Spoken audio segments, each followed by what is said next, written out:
Ela nunca vai saber. Já está feito. Essas palavras geladas ainda ecoam na minha mente, enviando gelo pelas minhas veias toda vez que me lembro delas. Mas estou me adiantando. Deixe-me começar do início, quando eu achava que vivia a história de amor perfeita, em vez de caminhar direto para um pesadelo. Meu nome é Lara Navarro. Tenho 34 anos, e até 3 semanas atrás, eu acreditava estar noiva do homem mais maravilhoso do Rio de Janeiro. Gabriel Monteiro parecia tudo o que eu sempre sonhei. Charmoso, bem-sucedido e completamente devotado a mim. Ele trabalhava como consultor financeiro na Vantara Investimentos, sempre impecavelmente vestido e com uma confiança que fazia as pessoas virarem a cabeça. Quando ele me pediu em casamento há 6 meses, numa trilha de hiking com vista para a cidade, pensei que minha vida finalmente entrava nos eixos. Mas aquela noite, 3 semanas atrás, mudou tudo. Tínhamos acabado de jantar no nosso restaurante favorito no centro, e eu estava exausta de planejar nossa lua de mel para o Parque Nacional de Itatiaia. Gabriel havia sugerido um lugar aventureiro, onde pudéssemos fazer hiking e explorar áreas remotas juntos. Eu adorava que ele compartilhasse minha paixão por aventuras ao ar livre, ou era o que eu pensava. Quando chegamos ao meu apartamento, pedi licença para tomar banho, deixando meu celular na mesa da cozinha. Eu vinha tendo problemas com ele ultimamente, e o aplicativo de gravação de voz ligava aleatoriamente. Pensei em resolver depois, mas nunca imaginei que aquele defeito salvaria minha vida. Eu estava no chuveiro quando ouvi a voz de Gabriel através da porta fina do banheiro, falando o que presumi ser uma ligação de trabalho. O tom dele soava diferente, porém, baixo e urgente, de um jeito que eu nunca tinha ouvido antes. Algo nisso fez meu estômago se contrair de inquietação, mas descartei a sensação. Gabriel sempre recebia ligações importantes sobre investimentos de clientes. Quando saí, 20 minutos depois, Gabriel estava sentado no sofá, rolando o celular, com aparência perfeitamente normal. Ele sorriu para mim com aqueles olhos castanhos quentes que primeiro conquistaram meu coração, e eu quase esqueci o tom estranho que ouvira antes. "Tudo bem com o trabalho?" perguntei, sentando-me ao lado dele. "Só o drama habitual dos clientes", disse ele, puxando-me para perto. "Nada para você se preocupar, querida." Mas mais tarde naquela noite, depois que Gabriel foi para o apartamento dele, notei que o aplicativo de gravação do meu celular ainda estava rodando. Curiosa, reproduzi o áudio, esperando ouvir apenas sons domésticos e talvez fragmentos da nossa conversa. Em vez disso, ouvi algo que fez meu sangue gelar. A voz de Gabriel saiu clara. "Ela nunca vai saber. Já está feito. A apólice foi aprovada ontem e tudo pronto para a viagem."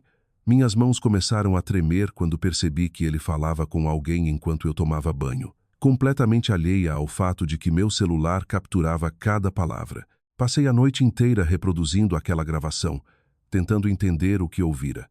Que apólice? Que viagem? O jeito como Gabriel falara, secreto e calculista, não se parecia em nada com o noivo amoroso que eu pensava conhecer.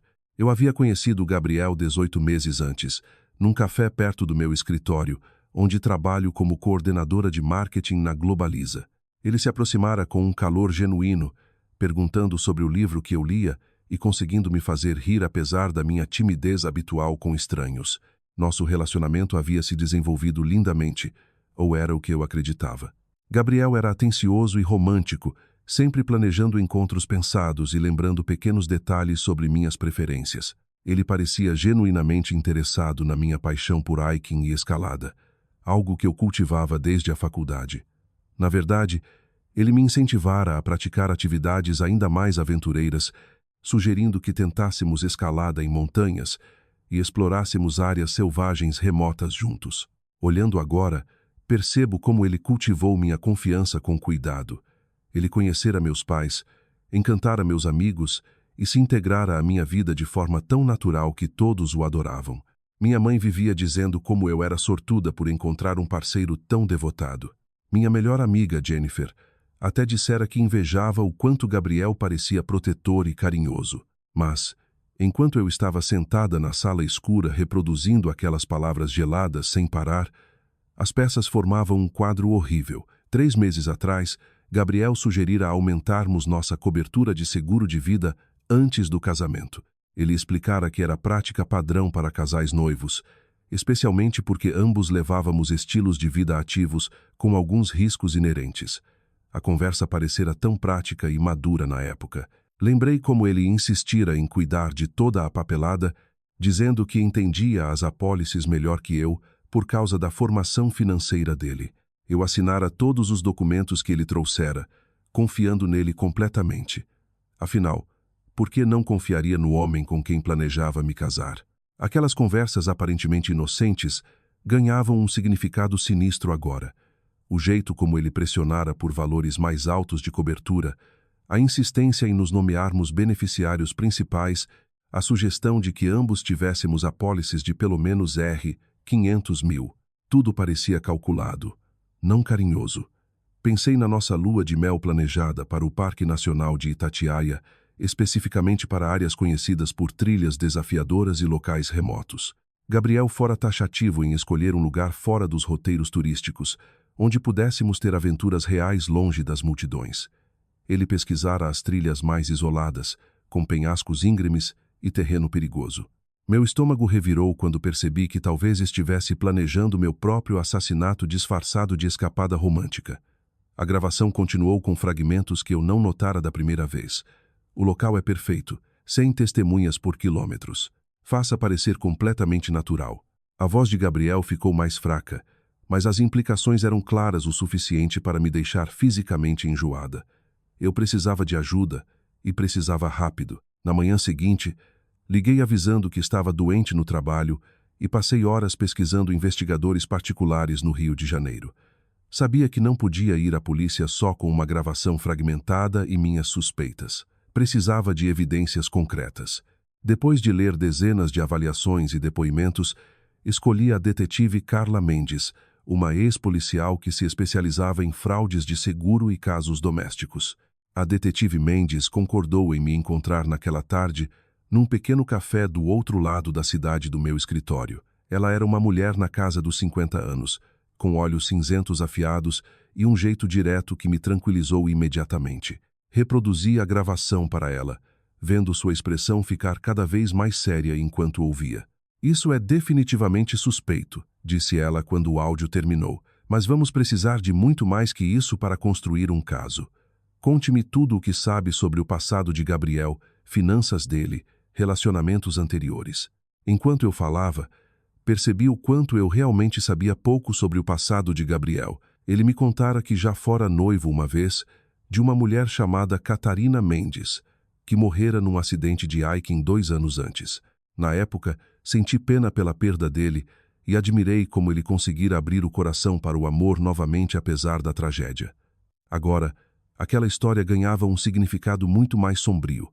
Preciso que me dê acesso a qualquer documento que você assinou, disse a detetive Mendes.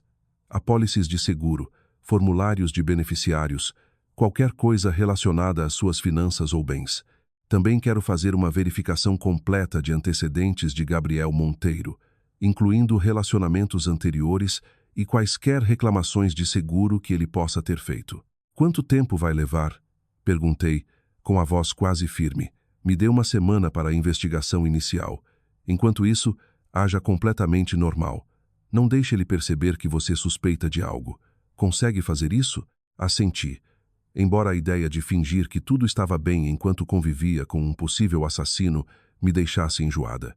A detetive Mendes me entregou um pequeno gravador do tamanho de um pendrive. Mantenha isso com você o tempo todo. Se ele disser mais alguma coisa suspeita, precisamos documentar. E Lara, ela me olhou diretamente nos olhos. Seja muito cuidadosa. Se suas suspeitas estiverem corretas, você está em perigo imediato. Não vá a lugar nenhum isolado com ele. Não coma ou beba nada que ele prepare. E certifique-se de que as pessoas sempre saibam onde você está. Naquela noite, Gabriel veio jantar como de costume, trazendo comida delivery do meu restaurante tailandês favorito. Enquanto o observava servir a comida, os alertas da detetive Mendes ecoavam na minha mente. Cada movimento dele parecia calculado, cada sorriso forçado. Quando ele sugeriu experimentarmos uma nova trilha de hiking naquele fim de semana, uma área remota que ele descobrira e que era perfeita para treinar para Itatiaia, senti meu sangue gelar. Na verdade, estou me sentindo um pouco cansada ultimamente, disse eu. forçando um tom casual. Talvez devêssemos ficar em trilhas mais fáceis por enquanto. A expressão de Gabriel piscou por um momento. Aborrecimento, talvez até raiva, antes que o sorriso charmoso voltasse. Claro, querida, o que te deixar confortável. Mas captei algo nos olhos dele que não estava lá antes, e isso me aterrorizou. A detetive Mendes me ligou exatamente uma semana depois, com a voz sombria. Precisamos nos encontrar imediatamente. O que encontrei é pior do que pensávamos. Encontrei-a no mesmo café, com as mãos tremendo enquanto me sentava. Ela deslizou uma pasta grossa sobre a mesa, e eu vi pela expressão dela que as notícias não eram boas. Gabriel Monteiro não está só planejando te matar pelo dinheiro do seguro, disse ela baixinho. Ele já fez isso antes. Catarina Mendes, a noiva anterior dele, não morreu num acidente de hiking. Ela foi assassinada. Meu coração parou. O que você quer dizer?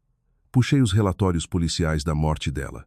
Catarina foi encontrada ao pé de um penhasco em Minas Gerais durante o que deveria ser um fim de semana romântico. Gabriel alegou que ela escorregara enquanto faziam hiking sozinhos. Não havia testemunhas, nem sinais de luta, e a investigação foi encerrada como morte acidental. A detetive Mendes abriu a pasta. Mas aqui está o interessante. Catarina tinha uma apólice de seguro de vida de R$ 500 mil com Gabriel como beneficiário principal. Soa familiar? Fiquei olhando as fotografias de uma jovem bonita de cabelo escuro e sorriso brilhante. Catarina parecia feliz em todas as fotos, completamente alheia ao fato de que o namorado amoroso planejava assassiná-la. Tem mais, continuou a detetive Mendes. Monitorei as atividades de Gabriel esta semana. Ele se encontrou com alguém que lida com substâncias não rastreáveis, especificamente drogas que simulam parada cardíaca. Ele também pesquisou locais remotos de hiking em Itatiaia, prestando atenção especial em áreas com penhascos perigosos e sem cobertura de celular. Ela puxou impressões do histórico de buscas na internet de Gabriel. Meu estômago revirou enquanto lia as pesquisas. Drogas para ataque cardíaco de aparência natural, venenos indetectáveis, trilhas de hiking remotas, Itatiaia, encenar mortes acidentais, prazos de pagamento de seguro de vida. Como conseguiu isso? Sussurrei. Gabriel não é tão esperto quanto pensa. Ele usou o computador público da biblioteca no centro para as pesquisas, provavelmente achando que seria impossível rastrear, mas não contou com as câmeras de segurança gravando as sessões na tela dele. A detetive Mendes apontou os carimbos de data nos documentos. Essas buscas foram todas feitas no último mês, logo depois que vocês finalizaram os planos da lua de mel. As evidências eram avassaladoras, mas a pior revelação ainda estava por vir. A detetive Mendes puxou outro documento, minha apólice de seguro de vida. Lara, esta apólice não é de R$ 500 mil, como Gabriel te disse. É de R$ 750 mil. E há uma cláusula de dupla indenização por morte acidental, o que significa que ele receberia R$ 1,5 milhão se você morresse num acidente durante as férias. Senti que ia vomitar. Ele falsificou minha assinatura. Não, você assinou, mas olhe esta página. Ela me mostrou uma seção que eu nunca vira antes. Esta é a página que ele te fez assinar separadamente. Lembra? Ele disse que era só um formulário adicional de beneficiário. Na verdade, era uma emenda aumentando sua cobertura e adicionando a cláusula de morte acidental. Lembrei-me claramente daquele dia. Gabriel trouxera a papelada do seguro para meu apartamento, espalhando vários formulários na mesa da cozinha. Ele apontara várias linhas de assinatura, explicando cada uma rapidamente e de forma casual. Eu confiara nele completamente, assinando onde ele indicava sem ler as letras miúdas. Tem mais uma coisa, disse a detetive Mendes, com a voz ainda mais séria. Fiz uma verificação de antecedentes mais extensa sobre Gabriel. Catarina Mendes não foi a primeira vítima dele. 8 anos atrás, quando ele morava em São Paulo, esteve brevemente noivo de uma mulher chamada Patrícia Santos. Ela morreu num afogamento acidental durante um fim de semana de acampamento. Não houve pagamento de seguro daquela vez, porque não eram casados ainda, mas estabeleceu o padrão dele. A sala começou a girar. Ele é um assassino em série que ficou muito bom no método dele. A beleza do esquema é que ele realmente corteja essas mulheres, faz elas se apaixonarem, depois as mata de formas que parecem completamente acidentais. Ninguém suspeita do noivo enlutado. Pensei em todas as vezes que Gabriel fora tão amoroso, tão atencioso, tão perfeito. Tudo fora uma performance elaborada, uma mentira cuidadosamente construída para me fazer assinar minha própria sentença de morte. O que fazemos agora? Perguntei. A detetive Mendes inclinou-se para a frente. Agora montamos uma armadilha. O plano que a detetive Mendes delineou era brilhante e aterrorizante ao mesmo tempo. Deixaríamos Gabriel prosseguir com o esquema enquanto reuníamos evidências irrefutáveis da intenção dele de cometer assassinato. Eu usaria um microfone nas conversas, continuaria agindo normalmente e documentaria cada passo do plano dele. A chave é fazê-lo declarar explicitamente as intenções, explicou a detetive Mendes. Precisamos que ele confesse em fita, seja para você ou durante uma das ligações. No momento, temos evidências circunstanciais e fortes suspeitas, mas um bom advogado poderia criar dúvida razoável. Precisamos de uma confissão. Naquela noite, sentei-me no meu apartamento usando o pequeno gravador que a detetive Mendes me dera, esperando Gabriel chegar para o jantar. Quando ele bateu na porta, respirei fundo e forcei um sorriso ao abrir. "Como foi seu dia, querida?" perguntou ele, beijando minha bochecha. O gesto que antes me enchia de calor agora fazia minha pele arrepiar.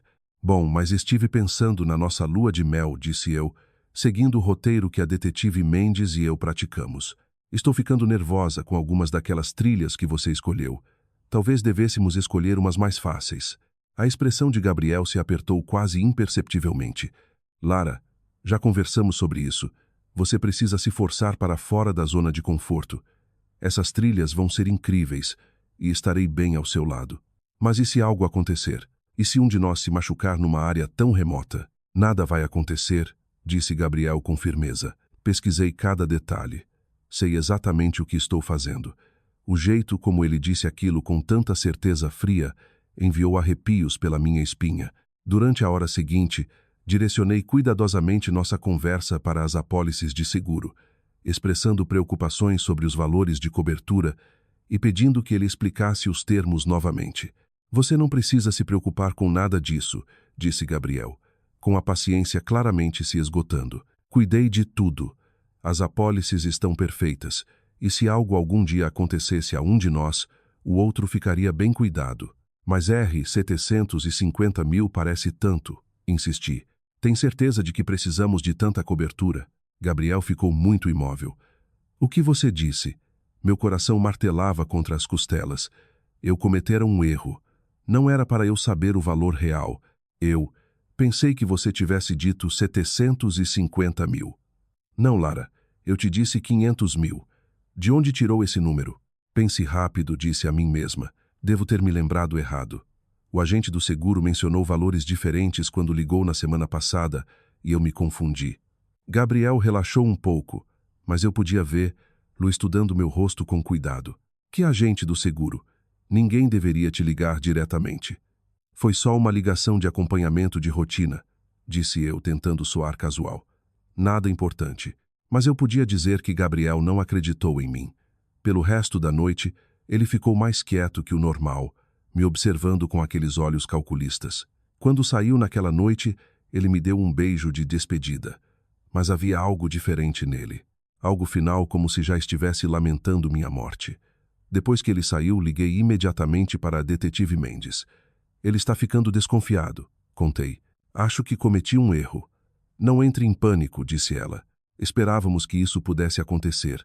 Na verdade, isso joga a nosso favor. Pessoas desconfiadas cometem mais erros. Ele vai escorregar mais agora. E se ele tentar me matar antes de Itatiaia? É por isso que vou te colocar em vigilância 24 horas a partir de agora. Você não ficará sozinha nem por um momento." A detetive Mendes fez uma pausa. "Lara, sei que isso é aterrorizante, mas estamos muito perto de ter evidências suficientes para prendê-lo. Aguente só um pouco mais." Mas, ao desligar o telefone, não conseguia afastar a sensação de que Gabriel já planejava acelerar o cronograma. Eu estava certa em me preocupar. Na manhã seguinte, Gabriel me ligou no trabalho com uma proposta inesperada. "Estive pensando no que você disse ontem à noite", disse ele, com a voz alegre de forma antinatural. "Você tem razão. Aquelas trilhas em Itatiaia podem ser desafiadoras demais. Que tal fazermos um hiking de treino neste fim de semana? Encontrei uma trilha incrível a 2 horas da cidade, bem isolada, perfeita para testar nosso equipamento e aumentar sua confiança. Meu sangue gelou. Era isso. Ele estava adiantando o cronograma para este fim de semana. Mas não planejamos nada.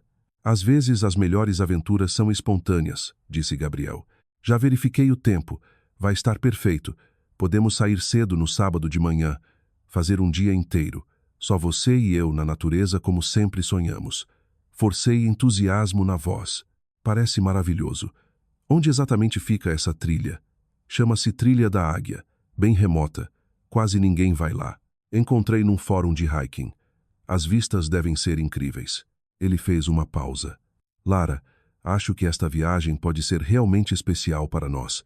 Uma chance de reconectar antes que o estresse do casamento fique grande demais. Depois que desliguei, liguei imediatamente para Detetive Mendes. Ele planeja me matar este fim de semana. Eu sei. Estivemos monitorando as comunicações dele. Ele ligou para um número de celular descartável 3 vezes esta manhã. O mesmo número que usa para contatar o fornecedor de drogas. Também rastreamos a atividade na internet dele. Ele passou 2 horas ontem à noite pesquisando a Trilha da Águia, olhando especificamente mapas topográficos que mostram faces de penhascos e cursos d'água. Então, o que fazemos? Deixamos ele te levar lá, mas você não estará sozinha. Minha equipe vai rastrear sua localização e teremos agentes posicionados por toda a área. Também teremos um helicóptero em stand-by. No momento em que ele agir, intervirmos. E se algo der errado? E se ele me matar antes que vocês consigam impedir? A voz da detetive Mendes era firme e tranquilizadora. Lara, faço isso há 20 anos. Não vamos deixar isso acontecer, mas precisamos que ele realmente tente o crime.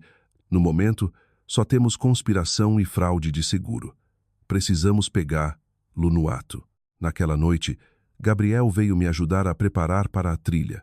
Ele estava mais animado do que eu o vira em semanas, falando empolgado sobre a trilha e o que deveríamos levar. Observar ele planejar meu assassinato com tanto entusiasmo era surreal e horrível. Certifique-se de trazer bastante água, disse ele, checando minha mochila.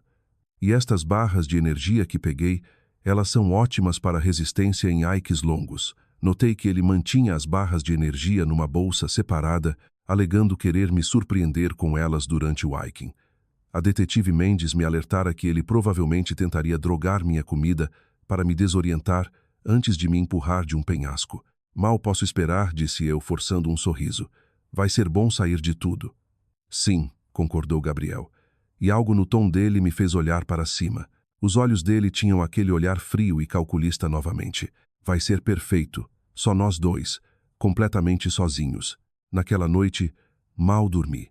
Amanhã, eu ficaria cara a cara com meu assassino em potencial numa área isolada onde ele planejava acabar com minha vida. A única coisa entre mim e a morte era a equipe da detetive Mendes e o microfone que eu usaria. Enquanto estava acordada, me perguntei quantas mulheres antes de mim passaram sua última noite viva, confiando completamente em Gabriel, sem nunca saber que o homem que amavam planejava assassiná-las. Catarina Mendes, Patrícia Santos e quem sabe quantas outras. Todas mortas porque se apaixonaram por um monstro. Mas eu tinha algo que elas não tinham. Eu sabia a verdade. E amanhã, Gabriel Monteiro pagaria por cada vida que tirara. A manhã de sábado chegou cinzenta e enevoada. Tempo perfeito para um assassinato. Gabriel me pegou às 7 da manhã, com um SUV carregado de equipamento de hiking e uma caixa térmica cheia de comida e bebidas. Ele parecia relaxado e feliz, cantarolando junto com o rádio enquanto dirigíamos para a Trilha da Águia. Você parece empolgado, disse eu, testando o gravador escondido no bolso da jaqueta. Adoro esse tipo de aventura com você, respondeu Gabriel.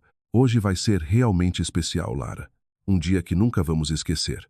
O significado sinistro por trás das palavras dele não me escapou. Enquanto dirigíamos mais fundo nas montanhas, a cobertura de celular desapareceu e as estradas ficavam cada vez mais remotas. Era exatamente o que Gabriel planejara. Um local isolado onde meus gritos não seriam ouvidos e meu corpo talvez não fosse encontrado por dias.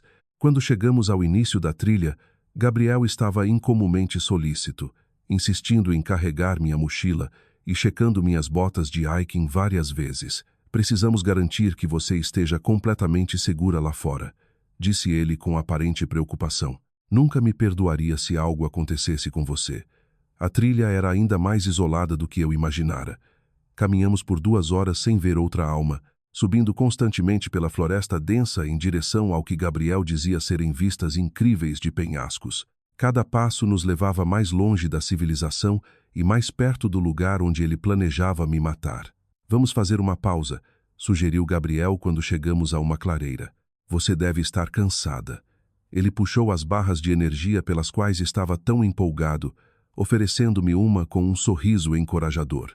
Estas vão te dar energia para a parte difícil da trilha à frente. Era isso. O momento que a detetive Mendes me alertara. Gabriel tentava me drogar antes de chegarmos ao penhasco. Fingi dar uma mordida enquanto na verdade escondia a barra na mão. Depois pedi licença para me afastar atrás de algumas árvores. Preciso usar o banheiro, disse eu. Volto já. Enquanto me afastava, ativei o sinal de emergência que a detetive Mendes me dera. Em minutos, ouvi o som distante de rotores de helicóptero se aproximando. Gabriel ouviu também. Quando voltei à clareira, a expressão dele mudara completamente. A máscara de preocupação amorosa caíra, revelando o assassino frio por baixo. O que esse helicóptero está fazendo aqui? Exigiu Gabriel com a voz afiada de suspeita. Não sei, disse eu, tentando soar inocente. Talvez seja uma emergência médica em algum lugar. Mas Gabriel não caía mais na minha atuação. Os olhos dele se estreitaram enquanto estudava meu rosto, e eu vi o momento em que ele percebeu que eu sabia a verdade sobre ele. Sua vadia mentirosa, rosnou ele, abandonando todo o fingimento. Você sabe, não é? Sabe de tudo. Não havia mais sentido em fingir. Sei que você matou Catarina Mendes. Sei que matou Patrícia Santos. E sei que me trouxe aqui para me matar pelo dinheiro do seguro de vida. O rosto de Gabriel se contorceu de raiva e algo mais, medo, ao perceber que seu plano cuidadosamente construído desmoronava. Há quanto tempo você sabe? Tempo suficiente para gravar tudo, disse eu, puxando o pequeno gravador. Cada conversa, cada plano, cada detalhe doentio de como você vem assassinando mulheres há anos. O som do helicóptero se aproximava, e eu ouvia veículos se aproximando na estrada de acesso abaixo. Gabriel girou descontroladamente, entendendo que estava encurralado. Você não tem ideia do que fez, disse ele, com a voz ficando desesperada. Ninguém vai acreditar em você. Sou um consultor financeiro respeitado. Você é só uma mulher louca fazendo acusações. Na verdade, a polícia já acredita em mim, disse eu. Eles vêm construindo um caso contra você há semanas. As compras de drogas, as buscas na internet, a fraude de seguro. Está tudo documentado. O rosto de Gabriel ficou branco quando oficiais de polícia armados emergiram da linha das árvores. A detetive Mendes apareceu atrás deles, falando no rádio. Gabriel Monteiro, você está preso por conspiração para cometer assassinato, fraude de seguro e os assassinatos de Catarina Mendes e Patrícia Santos, anunciou ela. Enquanto o algemavam, Gabriel olhou para mim com puro ódio. Isso não acabou, Lara. Sim, acabou. Respondi. Finalmente acabou. Gabriel Monteiro enfrentou acusações de assassinato em primeiro grau pelo plano sistemático de me matar pelo dinheiro do seguro, enquanto investigadores reabriram os casos de Catarina Mendes e Patrícia Santos, levando a acusações adicionais de assassinato e uma sentença de prisão perpétua, sem possibilidade de liberdade condicional. As evidências que a detetive Mendes e eu reunimos gravações, documentos financeiros e histórico de buscas na internet, criaram um caso irrefutável, que destruiu as alegações de inocência de Gabriel e o expôs como um assassino em série calculista que usava o romance para mirar mulheres vulneráveis. Sua reputação como consultor financeiro respeitado desmoronou quando suas atividades criminosas se tornaram públicas, enquanto família e colegas descobriram que se associaram sem saber a um homem que assassinava mulheres por lucro. As seguradoras não só anularam todas as apólices como entraram com ações civis por fraude, garantindo que Gabriel enfrentasse a ruína financeira junto com a condenação criminal. Testemunhei no julgamento de Gabriel com uma força que nunca soube que possuía, ajudando a garantir justiça não só para mim, mas para Catarina, Patrícia e qualquer outra vítima potencial que ele pudesse ter mirado no futuro. Olhando para trás naquela jornada aterrorizante de noiva ingênua à mulher que derrubou um assassino, percebi que minha gravação acidental no celular fora mais que um golpe de sorte. Fora a evidência necessária para deter um monstro que acreditava que o amor era só mais uma arma no arsenal dele, e eu virara aquela arma contra ele da maneira mais satisfatória possível.